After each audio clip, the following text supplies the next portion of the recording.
Hi, everybody. Jean Humbrecht with Humbrecht Law, criminal and traffic defense attorney in Manassas, Virginia.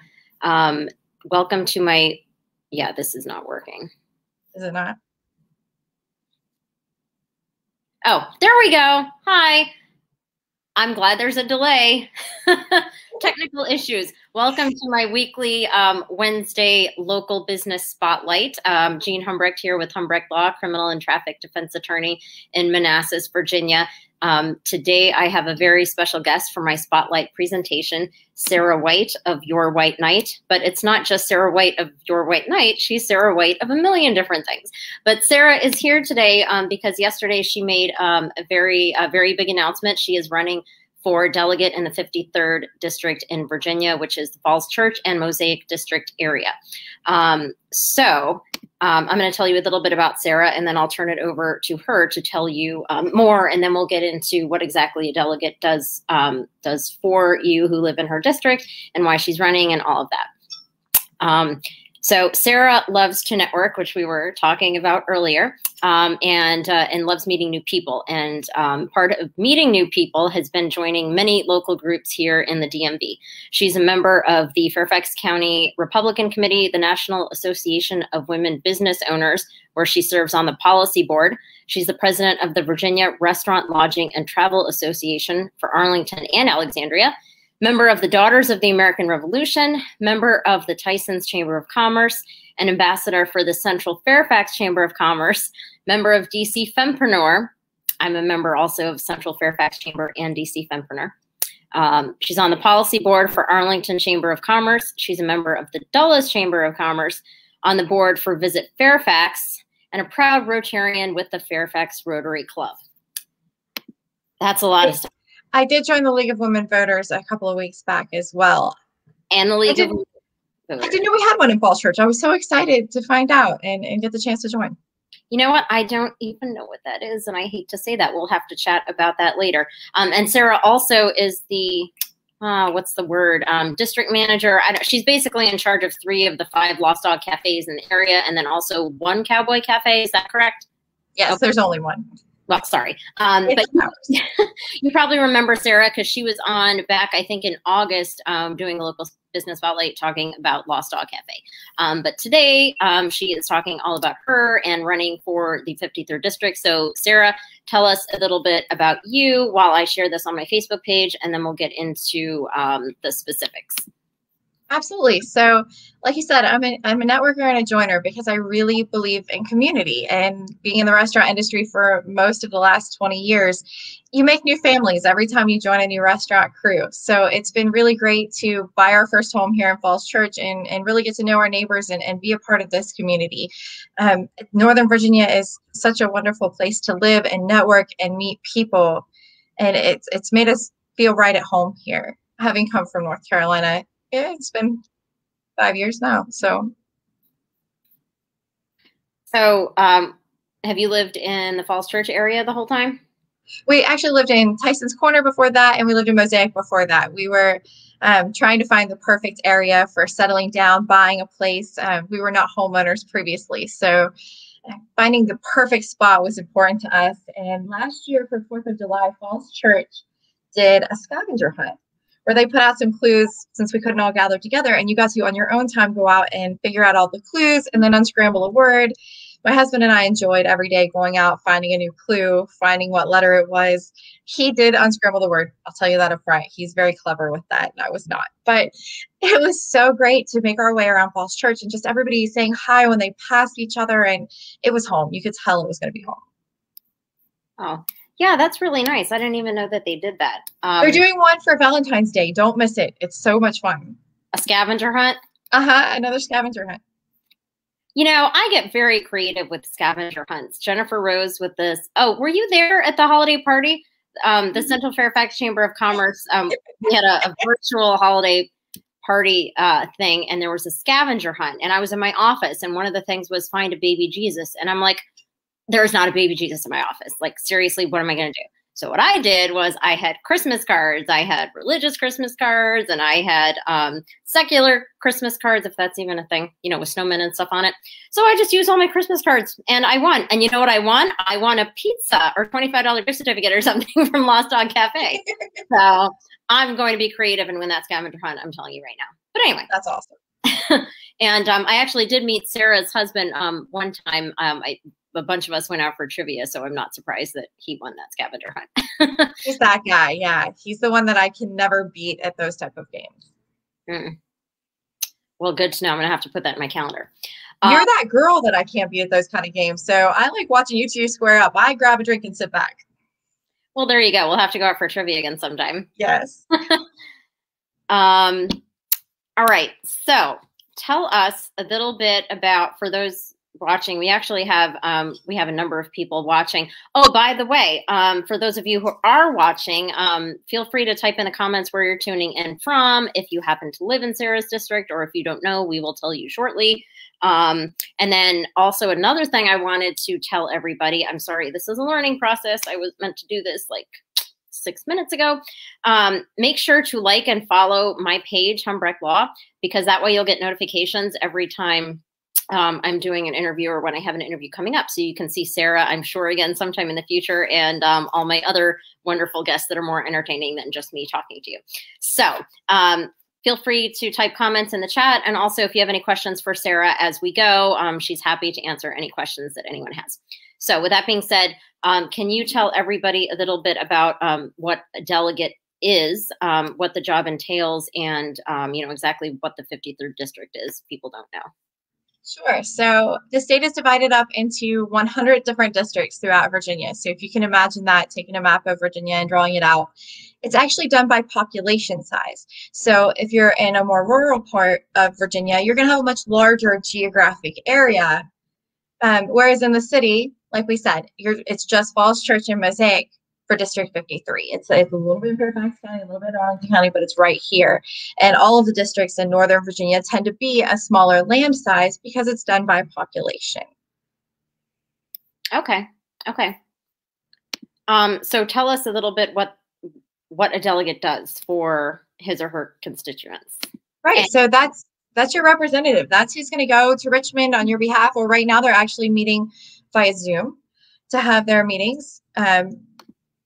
They're going to represent you. They're going to, whatever bills come, they're going to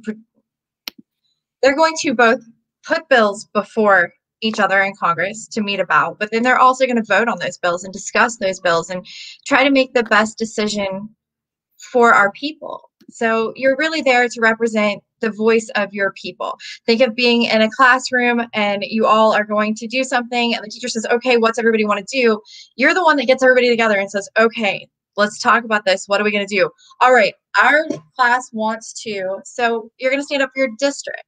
You're going to say, our district believes that this would be best for the state and for our people. And if enough people in the state agree with you, of course, then you vote as such and make rules as such. That's the way that, you know, our representative democracy works. Well, that's awesome that you want to do that. I can't imagine myself ever doing that. What made you want to decide that you wanted to do that?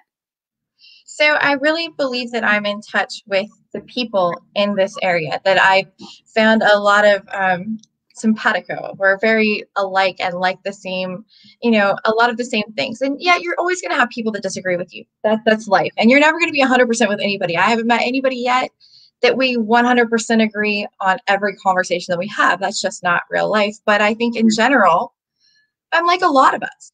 You know, I see a lot of things going on that represent maybe more national politics or more party line politics that aren't as important as making sure that our people are taken care of. Making sure that, especially in a time when we have a vaccine rollout that's not going particularly well, when we have a lot of businesses that we're losing, that are closing, we have a lot of population that are sick, and definitely, you know, a lack of health care and that sort of thing. We need people that are willing to step up and say, let's put all of the arguing aside that's going on right now and come together. What can we agree on? What do we agree that our people need, and how can we get them there?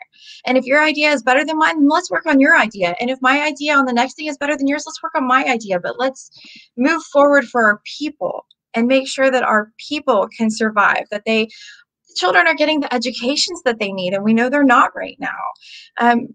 Businesses are struggling. Restaurants, I'm in the restaurant business, we're hurting.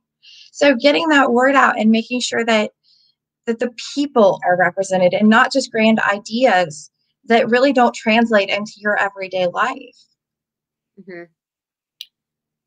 Yeah, that's really important, especially now with everything that's been going on for God. It's been almost a year now since the shutdown started and everything. And yeah, people are getting really frustrated. And then, kids being in school, not being in school, and I mean physically, the virtual school, the vaccines. There's a lot of issues, and then the rules with the restaurants and businesses, and yeah, a lot of businesses are going out of business because of all of that.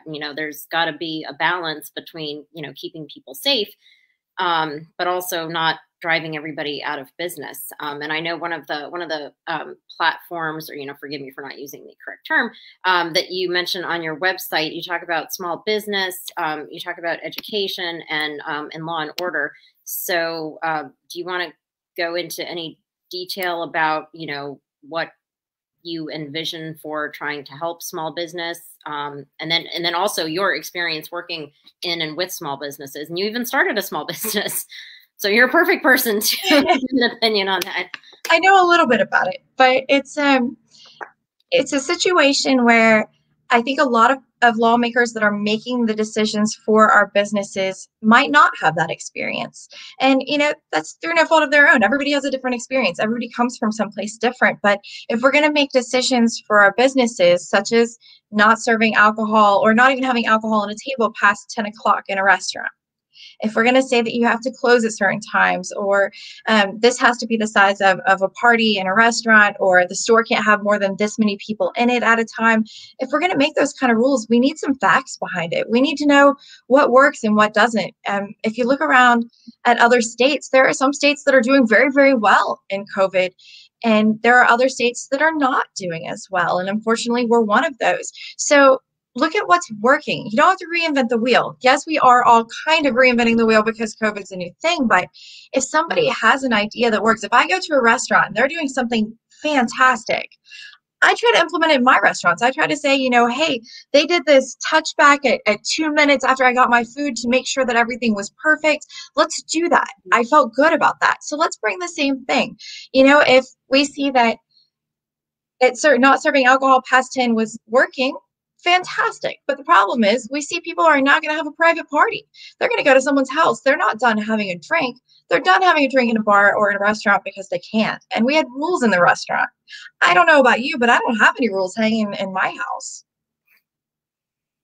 Neither do I. I mean, when I'm trying to decide what I'm going to do for the Super Bowl, which I am going to go watch, just as a side note, I have to mention that the only quarterback that was able to defeat Tom Brady twice in 2 Super Bowls was Eli Manning. So he can win as many Super Bowls as he wants. I don't care. Eli Manning has that over Tom Brady. But the Super Bowl with Tom Brady this Sunday, am I going to go to a bar to watch it, or am I just going to watch it at home? It's not going to be as fun. Well, and that's the thing, is that if you were at a bar or you were at a restaurant, there's a rule, right? You can't have more than 10 people in a party. Mm-hmm. We have to keep those parties 6 feet apart from each other. Everybody has to be wearing masks if they're up away from food and drink. Mm-hmm. There are so many rules, and you have somebody walking around sanitizing constantly. Someone's doing your door handles, and we also have air from outside coming in. We have hoods in the kitchen pulling it back out. So there's a good ventilation going. And that's great. It keeps people a little bit safer. If you go into my house, I don't have a hood system. I would love to. I don't have that kind of kitchen set up. I don't have any rules on the walls. I hadn't thought about requiring masks in my home because I haven't had anybody over. So there really hasn't been an issue up to this point. But I can tell you that a lot of the public is not going to have those considerations. They're going to say, I know these people, we hang out. They're not going to say, oh, wait, we have 10 people in here. Sorry, you can't come over. They're going to say, it's Super Bowl. Come on in. Yep. So it would be much safer if we could have people in a space that's controlled. However, what are the odds that the Super Bowl is done by 10 p.m., that everything's wrapped up and you're ready to go? No way. Not going to happen. So are you going to be willing to go out to a restaurant or someplace and give up being able to drink after 10 p.m.? And drinking isn't the end of the world. I get that. And there's still food and there's non-alcoholic beverages that you can have. I understand. But who doesn't like to have a Bud Light watching a football game? Mm-hmm. And now we're going to have to collect that from you at 10 p.m. And I know there are some talks about asking for an extension on Super Bowl Sunday. But that's just one day of many that we're having this same conversation. And there's no proof that it works. There's no proof that it's lowering any numbers. As a matter of fact, I feel personally that it probably makes us less safe to have these private parties. Yeah, I mean, because like you said, no one's going to be coming to your door and checking to see how many people are in your house. As a criminal defense attorney, I would tell you that is not going to happen. So yeah. But hey, they can call you should they get into a problem. Exactly, but I'm not advocating at all doing that. No. But yeah, I mean, like those are your options. And if people, I mean, I can see both sides of it, because I thought about it. You know, I thought, well, if anybody ever comes over to my, but then I'm like, I got to clean everything. I got to keep people apart. I got to make sure they don't touch my stuff.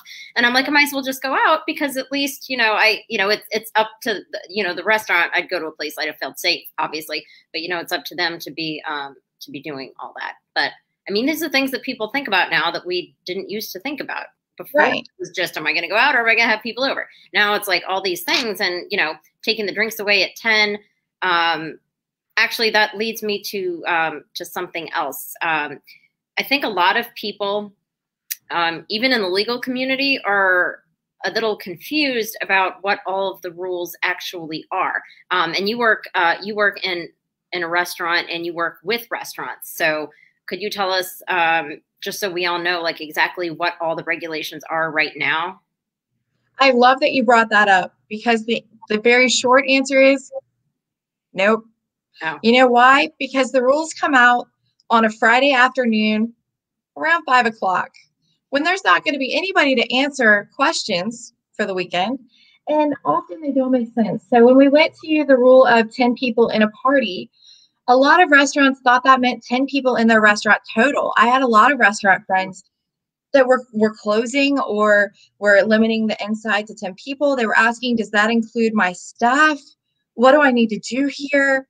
Mm-hmm. And it was hard for everyone. And it was so difficult to get clarity on what that meant. So one of the things that is high on my priority list is that any rule that comes out that affects people, which is every rule, or we wouldn't have them, there has to be some general understanding of it. There has to be a consensus of what this means. If the average person walking down the street picked up this rule and read it, would they be able to follow it? Because restaurants, businesses, we're rule followers. We like to do things correctly. We have the health department who come in and the ABC agents who come in, and we like to be in compliance. We like a gold star saying, hey, your restaurant's doing everything right. What we don't like is ambiguity.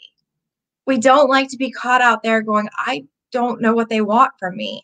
And I'm terrified that somebody's going to walk in and tell me I'm doing it wrong and take my livelihood from me. Mm-hmm. Yep. Yeah, because you have the health department, you have the Virginia ABC, you have a lot of things. Restaurants have a lot of things that they have to comply with. The fire department, there's lists, and we like to be in compliance. We like to keep people safe. We want you to come out and have a great time and be safe and get fed. And we're in the service industry because we care about people. We want to care for people. Mm-hmm. Yeah, well, that's unfortunate that is the answer. Sarah and I did not go through these questions beforehand, so I did not know that the answer was. No, you totally set me up there, and I wish I could give you the answers, and I wish I could give my restaurant clients the answers and say, hey, if you just do these things, you're going to be fine. But unfortunately, I don't have that kind of confidence. Mm-hmm. And then also, Does a new executive order eradicate an old one? Does it supersede it, or does it also uh, incorporate by reference that old executive order?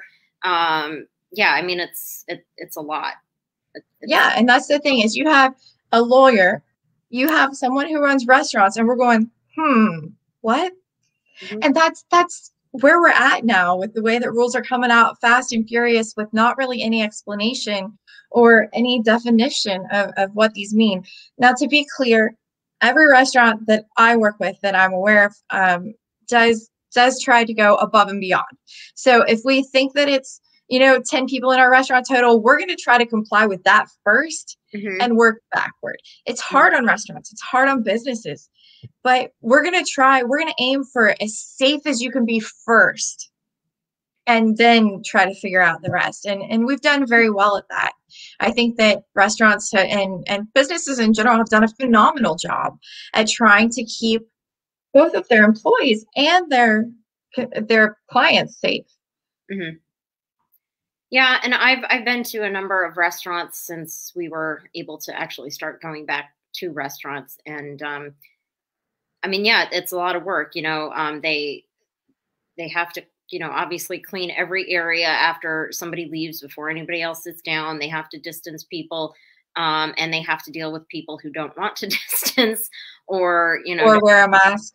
yeah, and then the mask wearing, and I've seen it go both ways. Sometimes people wear masks or I'm sorry, sometimes people don't wear masks when they're supposed to and they get in trouble, and then other times they don't wear masks, or don't distance and don't get in trouble. So there's that issue too, and then also a related issue of the enforcement of it, which you briefly mentioned, and I guess that kind of brings us into the legal topic and the law and order. But yeah, the enforcement of these rules, could, I mean, I'm not everywhere and I don't have time to be doing my own research about this. So, it just, I would imagine that, it's um, not everybody is, whatever the rules are, that not everybody is enforcing them. And, what's going to happen in response to that. I think people don't know, you know, who's going to come after them if they don't do it. And Right. and some people are so, I would imagine, so tired of this that, maybe they aren't I mean, you work in a restaurant, you probably have experience seeing people who aren't happy about the rules. Well, the hardest part is that we're asking the retail clerk at a store, we're asking the server or the host, and all these people that aren't really suited to having to enforce rules. Mhm. That wasn't anticipated in their job interview, that we were going to be asking them to stand up to people that are sometimes in groups, sometimes much bigger than they are, sometimes very intimidating, and ask them to put a mask on their face. Now, we've been very, very lucky to have training in place that helps our people to be able to deal with that. Managers standing by to jump in and enforce that rule if they need to. And that's helped, but it doesn't make us feel any better about having to ask those employees to step up and be that hall monitor, for lack of a better term. Mhm. Yeah, and I'm sure it probably is difficult for them. I mean, have you ever seen anybody in, gosh, yeah, it's been almost a year, but I don't remember exactly when restaurants were able to reopen somewhat back to normal. But have you seen any issues? We don't have to go into details, but have you seen people not happy with the rules, whether it be Uh, employees or customers? Fortunately, the only real issue we had, I happened to be at that location at that time to handle myself. But we have had a group of people very early on. People kind of got the hang after a while, and most people are very compliant now. Like that should be clear, is that most people want to do what's right and take care of the people around them. And it's not an overwhelming majority of people that you have to even ask to put on a mask anymore by any means. But we did have people that, a group of gentlemen came in and refused to put on masks. And it was that call of, what am I going to do? Am I going to wait on them anyway? Am I going to ask them to leave? Of course, I erred on the side of, I can't afford for my staff and other patrons to get sick. Hmm. So I asked them to step outside. Like that's all I could do at that point, is to keep our family safe. Hmm. Yeah. Yeah. And I mean, it makes sense. And that's the rule if they weren't following the rules. So, Yeah, that's kind of what it is. before we move on to the next topic, I just want to mention that some of our friends from the roundtable are here and leaving comments. Oh, I love them. Darren loved the video. Marvin Powell said he just shared this with about 50 groups. I don't know what kind of technology Marvin has to be able to do. That man, he knows everybody in every group. He really does. Marvin, if you're still here, we want to hear more from you. So throw the questions at us. Thank you for tuning in. And Ben Baldwin said, woo, go Sarah. Thank you, Ben. And I got to say, you know, Darren has been a real influence in my life this year. He helped me pick my condo and was my realtor for our first place. So very happy to see him there. And I've recently made better friends with Ben. So, so glad those guys are out there. 3 great guys. Marvin actually was on my local business spotlight twice before. And Darren was on once, Darren Marcourt with Long and Foster Realtors. And Ben was also on another live back in September about your, preparing for your financial future. So it's one gigantic family virtually. We are. The Tuesday group, I have to put in a plug for the Tuesday group, the roundtable group. They are just the most friendly and inviting, and they know everybody. If you meet the people in that group, you can, it's 1 degree of separation from them to everybody else. Literally, it is. Yeah. Because I always joke about the 6 degrees of separation, Kevin Bacon thing. But yeah, 1 degree of separation. Because everybody, people in that group will know somebody that you are trying to get connected with, or they will volunteer to connect you with somebody that you didn't even think about that they thought would be helpful for you. Right. What Sarah's talking about is Darren and Marvin's, it's called the Business Roundtable. We used to meet in person pre-COVID, but now it's online. And it's from 12 to 1:30 every Tuesday. And sometimes they have guests. Sometimes they just talk about, things business owners are struggling with, or just various different topics. Sarah had a spotlight presentation there once. I had a spotlight presentation there once. It's a really good group of people. So I'll actually put a link in the chat later. So you guys should definitely check it out. I'm sure Marvin would love to meet new people. Coach Marvin Powell is you can't say Marvin without saying Coach Marvin, because he is the coach to end all coaches. So I definitely did coaching with Marvin for a while as well. Yeah. All right. He's everybody's coach. How many other people do we also both know that Lisa Shapiro, the CEO and founder of DC Fempreneur, was on the show before, and Sarah and I are both members of DC Fempreneur. Jennifer Rose, who is the executive director of the Central Fairfax Chamber of Commerce, was on the show twice. And she did a presentation on Nextcode this morning that was really good for the chamber. I caught her this morning. I missed it and I felt really bad. But yeah, Jennifer knows everybody too. And Jennifer's awesome, and the Central Fairfax Chamber of Commerce is awesome. And my business is headquartered in Manassas, but I still joined because it's a great group.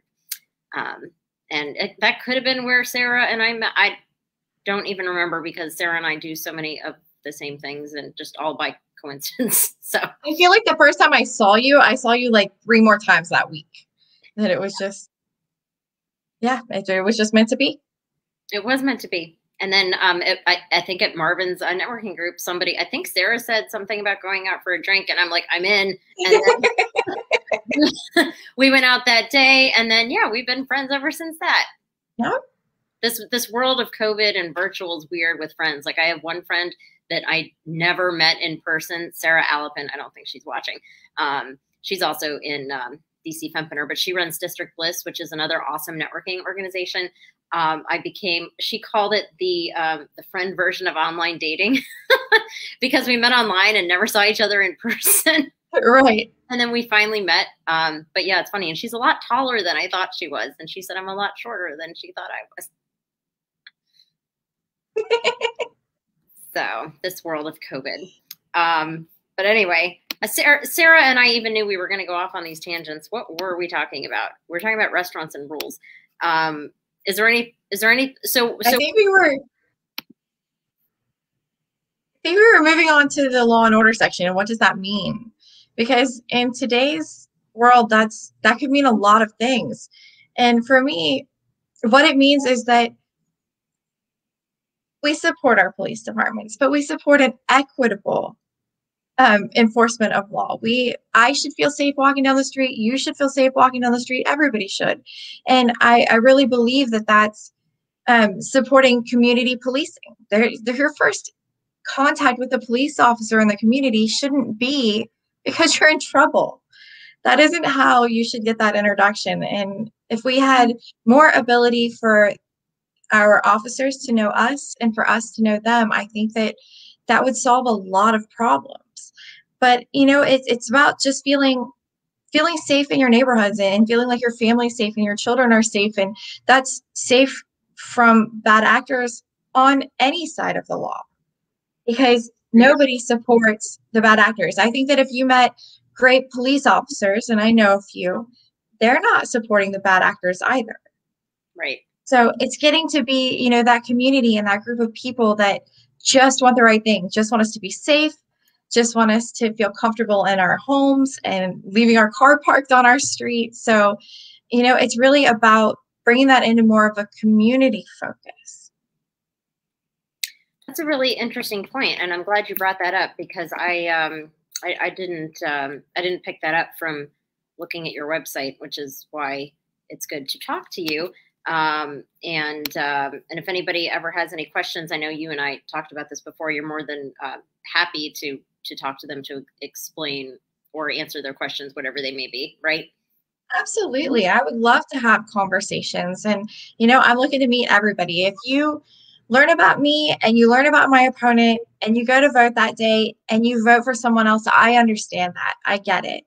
But if you don't know who I am and you walk in, and we've all done it, gone to vote, and we look at the ballot and go, I don't even know they were running, then I'm disappointed. I want the opportunity to talk to you, and I want you to know me. I'm your friend. I'm your neighbor. I live here in Falls Church.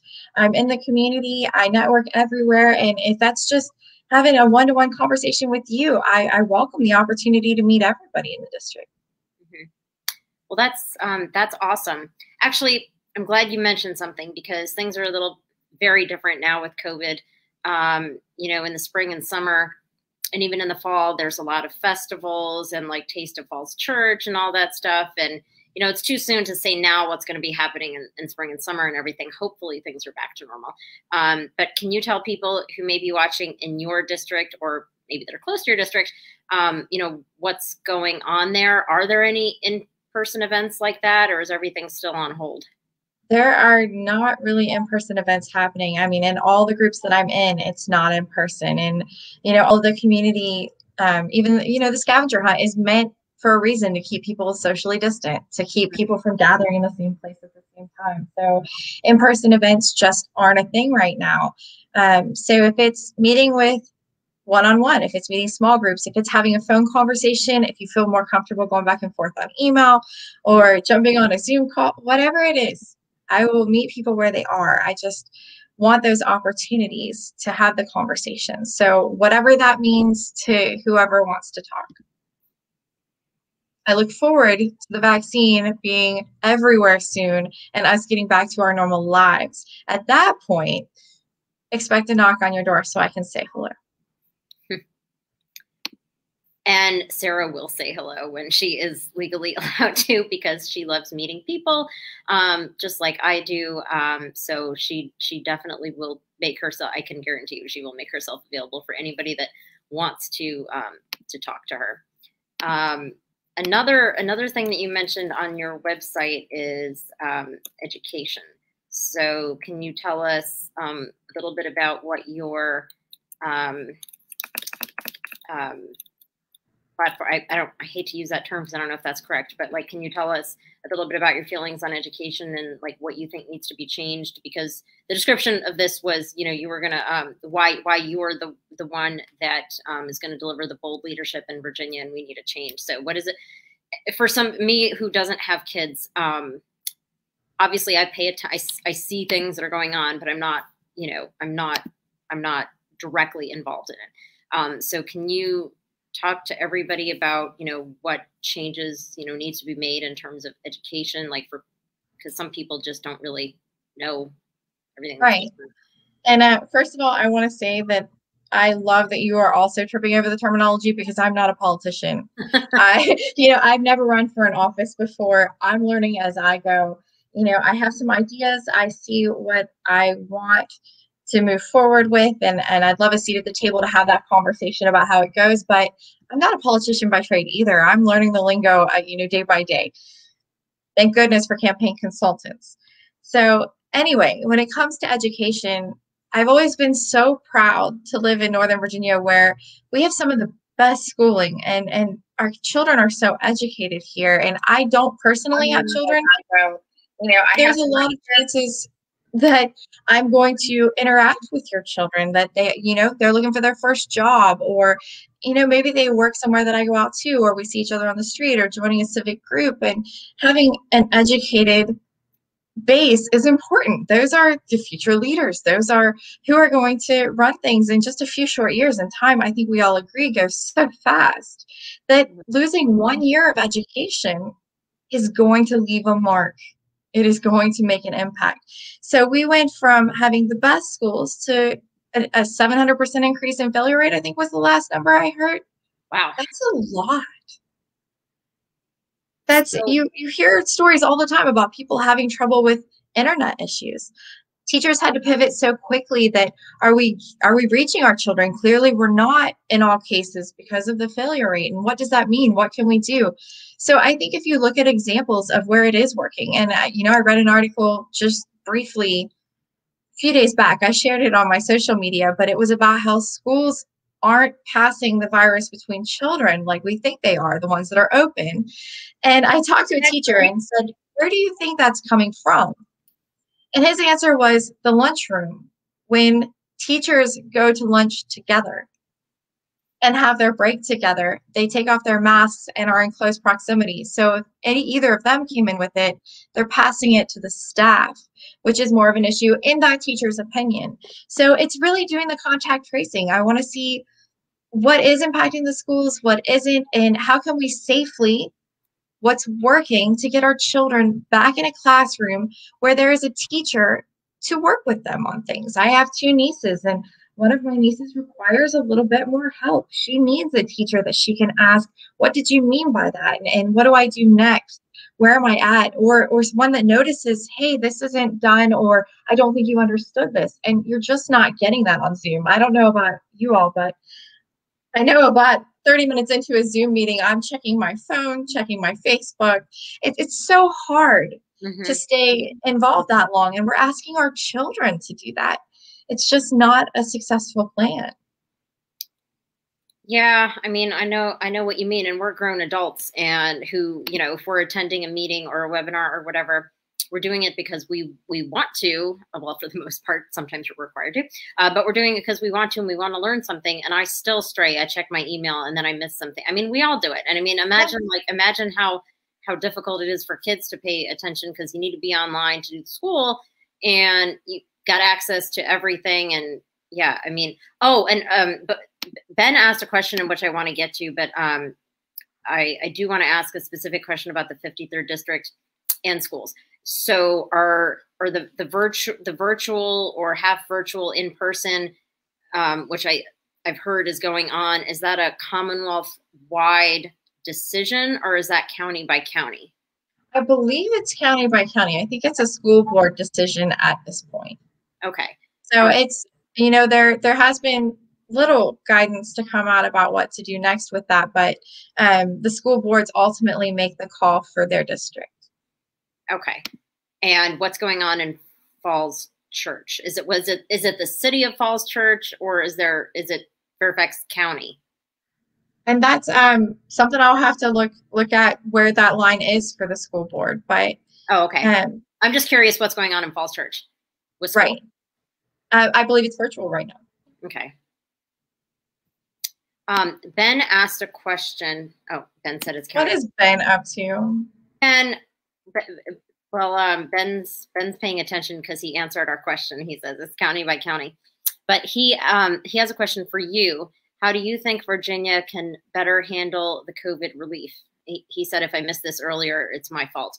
I mean, we touched on it, but is there anything else that you wanted to add about how you think Virginia can better handle everything?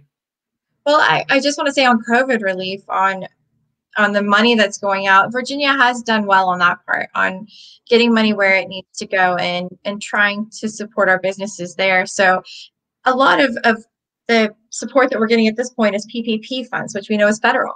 That's, that's not necessarily a Virginia decision. That's coming from above. And we're using those PPP funds to keep as many employees funded and back in our stores working as we can. So it's, that's one of the situations that I don't know that the state has as much to do, with funding for the PPP, but there are several programs. Unfortunately, there were funds that stayed in those programs for the state far too long.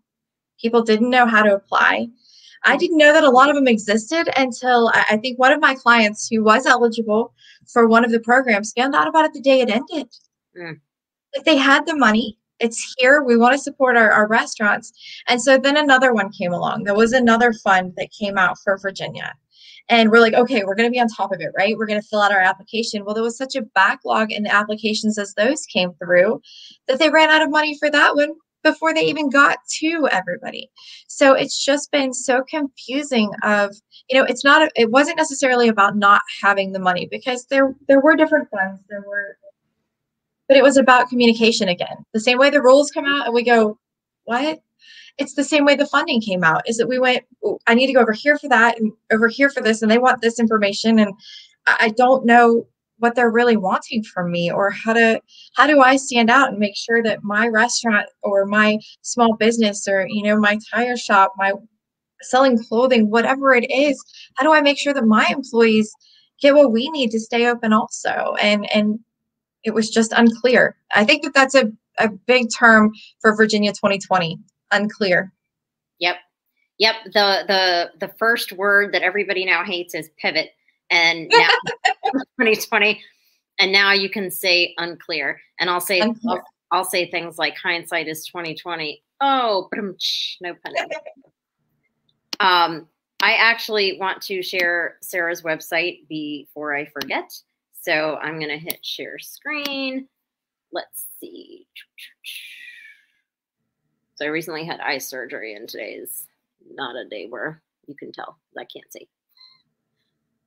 Where is Sarah4VA here? Here we go.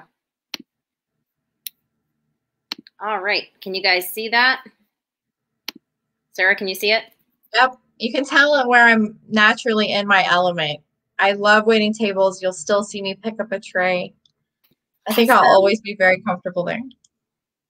Oh, I like this picture. Is that taken at Lost Dog Cafe? Yeah, that one's out front. Yeah. So this is about Sarah. So if you go to her website, you can obviously get more information. If you want to join Sarah's campaign or have questions, which I'll get to in a minute, remind me, you can get that information on the website. Her social media handles are there. I think we should introduce Moose, the golden retriever in the picture there with me. His name is Moose. That's Moose. Is that your dog? It is not. It's a friend of mine's dog, and he's my buddy. But I like to say that I'm the golden retriever of people. I'm excited to meet everybody, excited to talk to everybody. And so Darren actually introduced me to Moose's parents and said, Sarah needs a picture with Moose. The golden retriever of people. Okay. I love people. What can I say? I'm going to have to call you that from now on. All right. So, and then the rest of her website on the issues, if you want to find out more, she talks about leadership, small business, education, law and order there. There aren't that many tabs. I just want to show everybody. Join the fight. Oh, I love that picture. I didn't see that. We had so much fun. Do you know Melissa Henry? Virtually. Yeah. Yeah. She took, that was her photo. All of these are her photos, I believe, but she, that was her inspiration. She was like, you're a fighter. She's like, do you have a pair of boxing gloves? I was like, maybe. She was like, bring them along. Sarah, we have to go boxing or kickboxing sometime, because I had no idea you did that, and nobody ever wants to go. So we need to. I would love to. Awesome. And I'm assuming the risk if Sarah punches my lights out. Oh, goodness. Media. Oh, I love that picture. Thank you. Very rarely see my hair down. It's mostly just in photos. I'm always ready to jump in the kitchen and work, so I keep my hair back. Yeah, I understand that. And there's information if you want to contribute. So that's her website. It's Sarah4VA.com. I take me to the homepage. All right. I'm just going to put this in the chat so you guys can easily find it without having to go back and look for it. I'm going to stop sharing the screen now.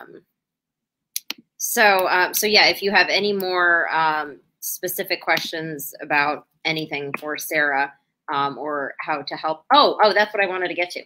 For people who are not familiar with it, if they want to help your campaign, what would they need to do, and what would the helping entail? Awesome question. So if you fill out the form online so that we know that you're interested is the first way, or reach out to me personally and let me know. And then, once we're getting through COVID, it's going to be going out and putting some signs out and knocking on doors. And, we may have to figure out how to do that in a COVID world. What does that look like? So we're working on those plans now. If it's throwing an event, maybe helping out to set things up or check people in or whatever that happens to be. So whatever it is that your strength is, maybe it's going on social media and sending some things out for us, or, even if you don't want to get involved, say you don't want to sign up and say, I'm here to volunteer because you don't really have the time or ability to be so obligated, even just sharing something that you see that you liked, or liking my page, following me on any social media. Or the thing that I like to say first is, money is important to a campaign. It is. We can't get around that fact. So donations are always welcome. But in place of that, what's almost just as important? If you believe in me, if you like me, you get to know me, and you think that people should support me, whether you're in my district or not, you're going to meet people and the conversation's going to come up of, what do you think of this race or that race, or what politicians are doing what? If you throw it out there that, hey, I met her and here's what I think, here's how I feel about her, that's going to make a world of difference. It's going to be the difference in somebody who may have never heard of me going to vote, and somebody hearing from a friend that they trust me. So get to know me and then tell your friends that I'm cool. I think you're cool. Thank you. I think you're cool too. Well, thank you. In fact, Sarah's so cool, we're actually going to be going out later and having dinner. Dinner. Right? Yeah. So she's not just a guest on the show, she's also my friend. I love the chance that we get together. We don't get to do it often enough. I know, and especially with the with everything that you do and with everything that I do and the restrictions and all that. Yeah, being able to go to a restaurant is it's not easy. It's super luxury now. Like it used to be a weekly occurrence. We all went out to eat. We had our favorite restaurants, and now it's just become such a luxury. My husband and I had date night, I think it was night before last, and just went to Sweetwater down the road for dinner. And it felt so like special because we don't get to do that so much. Right. And then also, in the past, you would have to think on a Friday or Saturday night, I have to make sure I get a reservation or I get there early, because they're packed. But you still have to think that now, even on a Wednesday or a Monday, because they might be at their capacity, whatever that capacity is. You can't just walk in someplace and like expect to get a table, like you used to. So right. Well, it's there's distancing guidelines. You can have 100% capacity, that's fine. But if that means they still have to be 6 feet apart, you're still looking at 40% best case. So we're lucky to grab a table and then, of course, take care of our server because they need it these days. Yeah. Yeah. Don't forget to tip your bartender and your server, everybody. Right. I feel like we're the comedy show. Like, hey, don't forget to tip your bartender and server. I was thinking the band, but I'm not going to torture everybody with me singing on the show. Not going to happen. Not this time. Not anytime. No. Do you do karaoke? I love karaoke. Yes. Yes, but All right, I can't wait to see that. I I don't do karaoke. I have not done it in forever though. What's that? I don't even know if any place still does it around Northern Virginia. I'm sure there probably is, but with the restrictions on, I don't know. I think that's one of the things they're not able to do right now. If anybody out there knows the answer, let me know. I mean, there are bans in some places, but some of the places have heated tents and some of them just have lower capacity. So I just don't know. When it comes to singing, I am very, very strict about this rule that I really only torture people in my car. Oh, yeah, I do sing in my car, and it's embarrassing at a stoplight. So I need to watch this. Yeah, I've gotten over the embarrassment, but I do like to dance. So it's not uncommon that there's good music at the Safeway by my house. I don't know why, but they just play the best music. And it's not uncommon that I'll be picking out cereal dancing or walking around the bread aisle. And I'm like, people are going to eventually know who I am. I should probably not be the crazy lady dancing at the grocery store. Well, I dance in my car and like a rap song will be on and like I'll get really into it. And I'm not kidding, I do. And I do sing in the store sometimes too. Yeah, but it's the little things. Yep, because we don't have the entertainment as readily available as we used to. And hopefully, like you said, with the vaccine and more people feeling more comfortable going out or the regulations changing because of the vaccine, hopefully soon things will get back to more normal. Well, that's the thing I keep reading up on now. So if you've had the vaccine, you can't get it. Does it mean, can you still carry it to somebody else? And I've been reading lots of articles on this trying to get, and the consensus seems to be that we really don't know the answer yet. So I'm really excited to see what happens over the next few weeks of, will having a vaccine mean that you don't have to wear masks? And, I think we're all looking forward to the day that we don't have the mask me going on. I think everybody who's seen anything I've done all week knows that I'm having that particular situation. I am too, because the moisture gets trapped in there, and women who wear makeup, I think it makes it even worse, the constant on and off, and then it's got to be just the moisture and having something on your face. Like I shouldn't be touching my face because my fingers have oil, and like adjusting them. Yeah, so I'm breaking out a lot more than normal, and I know that's like a tiny problem compared to everything else, but people are, it's just one more thing. One more thing I wish we didn't have to deal with. People are tired of the masks. I mean, nobody wants to wear them. I mean, we do it because we have to, but we don't want to. It's not comfortable. I find myself trying to match my mask to my outfit, which is stupid. I'm like, I was just thinking about that. Like, do people match that? And like, I haven't up to this point. I pick it up and it kind of reflects my mood. Like, I have one that's actually a dog face. That's, if I'm going out and just being friendly, especially if I'm going to be around kids, I love to wear because it's a lot of fun. I have one that says kindness is contagious. And for some reason, I find that hysterical to wear to doctor's appointments. Oh, that's funny. Yeah. Another attorney at court had a mask that said that's what she said. Oh, goodness. I'm like, I need that. That is hilarious. You need that one. I do say that a lot. Yes.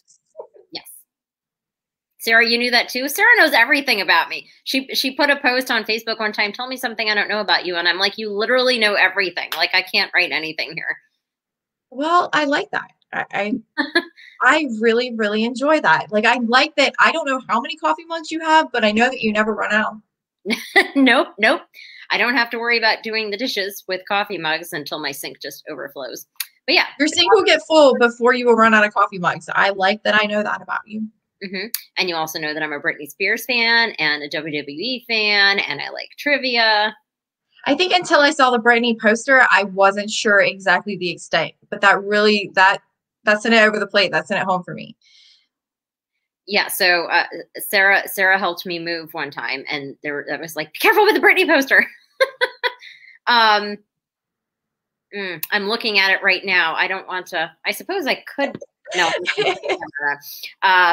But yeah, and I post on Facebook all the time about Britney. So Sarah, I'm sure everybody knows that. But yeah, and then another time she posted on Facebook something about tell me your middle name, or was that what you posted exactly? Yep. Yep. Yeah. And what's your middle name and do you like it? oh yeah. And instead of typing my middle name, I typed Danger. Yes, but I just think that should be your middle name, so I liked it. Yeah, I don't know, but I got to come up with something cooler than Danger. Like, what would be cooler than Danger? Well, here was my thing is that when Brian and I got married, I'm older than my husband is, and I said, "Well, I've had my last name longer. Why don't we talk about changing to my last name?" He's like, "No, I'm not changing your last name." I was like, "Well, why don't we come up with a new last name? Like, let's just be Sarah and Brian Awesome." Mm-hmm. He didn't go for it. I don't know. I thought it was an awesome idea, but it didn't work out. That's like a dad joke. I love dad jokes. That's something you should know about me. I love dad jokes. Me The dad too. joke battles that you can watch on YouTube. Oh my goodness. That's where it's at. I love dad jokes. And Sarah, I love giving my friends shout outs. Sarah Alapin, who is the owner of District Bliss that I mentioned earlier. She has a podcast. Well, she has multiple. She does a lot like you.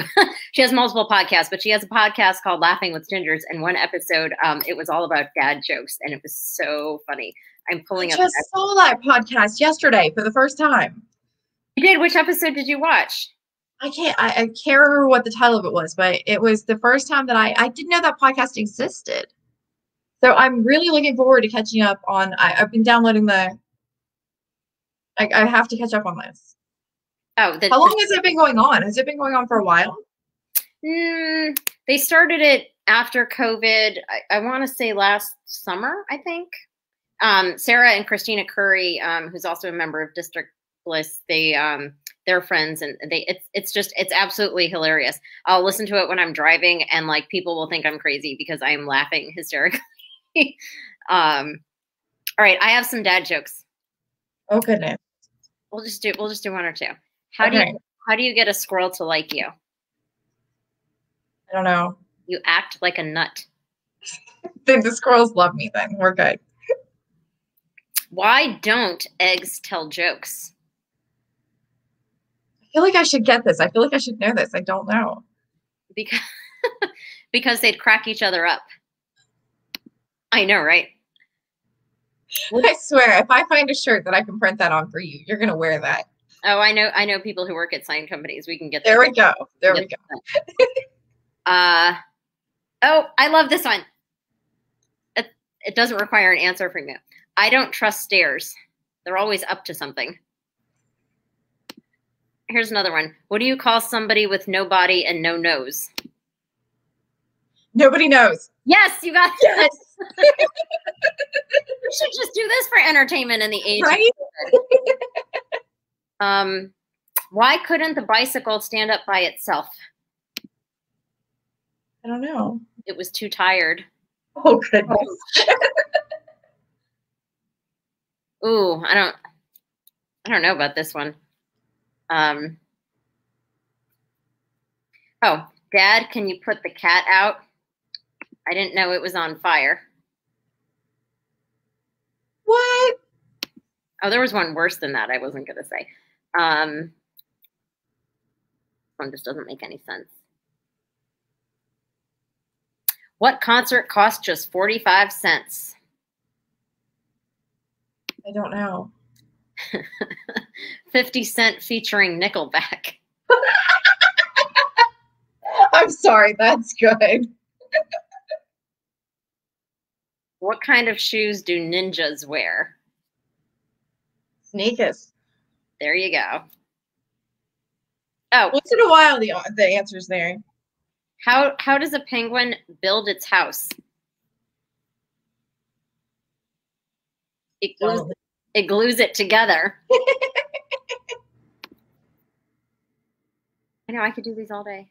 We could do this all day, but just one more. Okay. Just one more. It's not like I'm not going to see you later. I was going to say, we have dinner plans. With each other. With each other. Why did the Scarecrow win an award? I don't know. Because he was outstanding in his field. Not only does Sarah do everything and know everybody, she's also hilarious. Well, I'm just easily amused. I think that that's something you should know about me is that I'm very, very easy to entertain. Oh, well, good to know. I'll memorize these jokes later and you'll think I just made them up. We're gonna do this one day. We're gonna have we're gonna do the dad joke battle and see who can not laugh at the other's best dad jokes. You know what? We really should do that. I need to do something funny on my lives. That's gonna be hysterical. The problem is I know a lot of the dad jokes, but I clearly don't. I thought I did until you started reading these ones, and I didn't know most of them. well, it'll just be a battle. I mean, we'll just have to keep going until like I haven't heard it. And let's be realistic. There's some of them that you could tell me every hour all day, and I'd still laugh. Yeah. I mean, I was laughing telling you these jokes. Right? Well, anyway, I don't know how we went on that tangent, but we knew we would. Yeah. We know us pretty well, and we do that. We do. Oh, Sarah probably knows me better. She was like, we're going to go off on tangents. And I'm like, no, we're not. Yeah. No. Bad jokes, which has nothing to do with why Sarah joined me today. But she is always fun, which is why she is my friend and a guest on my show again. So before we go, because we're supposed to meet each other soon, yeah. Is there anything else that you wanted to tell everybody watching? And there will be replays because I'm gonna show this again. Obviously, the videos you will see the video if you missed the earlier part. You'll see it again. Anything else you want to tell everybody that's either watching it live or watching the replay about why you're running? Anything issues that are important to you, how they can help? Just anything you want to leave us all with?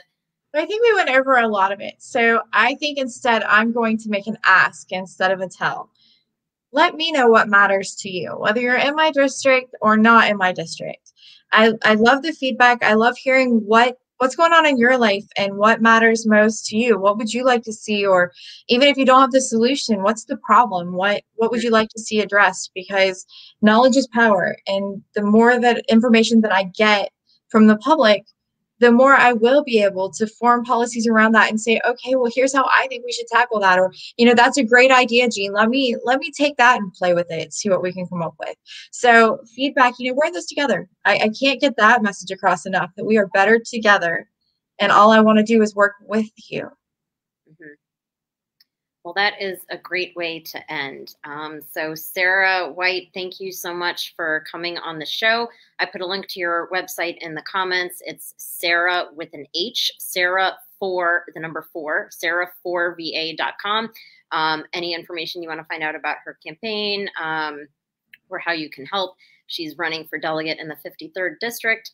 The election for that will be this November. So, and she's looking forward to meeting everybody, especially in her district, but not just in her district. And she's always happy to answer questions. So Sarah, thank you so much for coming on. I'm going to end the broadcast in a second, and you just hang tight for 1 second because I can still chat with you. But thanks again, and I will see everybody next Wednesday. Thanks for the. We've had a number of people staying on the whole time, so I think the common denominator is Sarah more so than me. So Sarah, you're just going to have to come. You have like 20 organizations you can come on and talk about, so you have to come on again. Of course, I would love to anytime. Always glad to talk to you. All right. So thanks everybody for tuning in. See you next week. Thanks.